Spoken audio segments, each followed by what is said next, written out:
L'innocence, techniquement parlant, existe-t-elle? Selon la Bible, tous ont péché en effet et sont privés de la gloire de Dieu. Romains 3, 23. Par conséquent, nous pouvons affirmer que personne n'est innocent, dans le sens d'être sans péché. Nous sommes tous nés avec une nature pécheresse héritée d'Adam.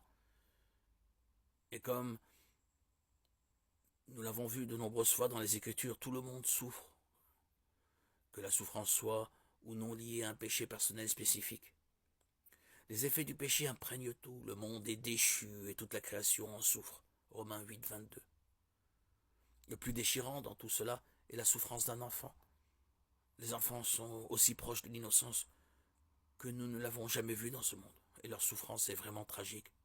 Parfois des enfants innocents souffrent à cause du péché des autres. Négligence, abus, conduite en état d'ébriété. Dans ces cas, nous pouvons certainement dire que la souffrance est le résultat d'un péché personnel, mais pas le leur. Et nous en déduisons que notre péché affecte toujours les autres autour de nous. D'autres fois, des enfants innocents souffrent à cause de ce que certains pourraient appeler des actes de Dieu. Catastrophes naturelles, accidents, cancer infantile. Même dans ces cas, nous pouvons dire que la souffrance est le résultat du péché. En général parce que nous vivons dans un monde pécheur.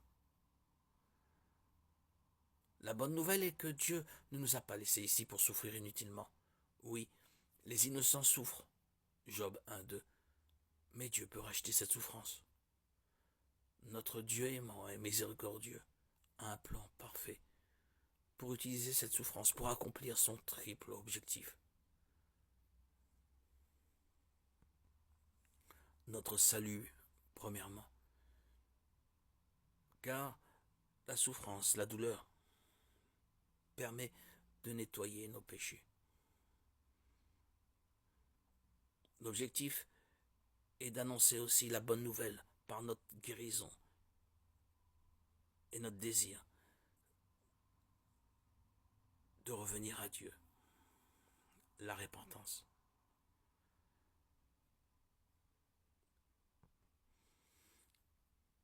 Et en troisième objectif, on pourrait,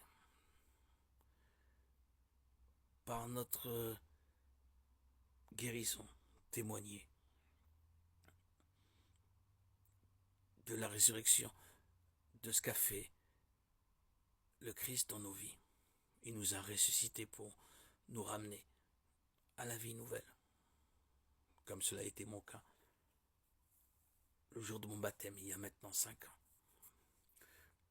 le 26 septembre 2019.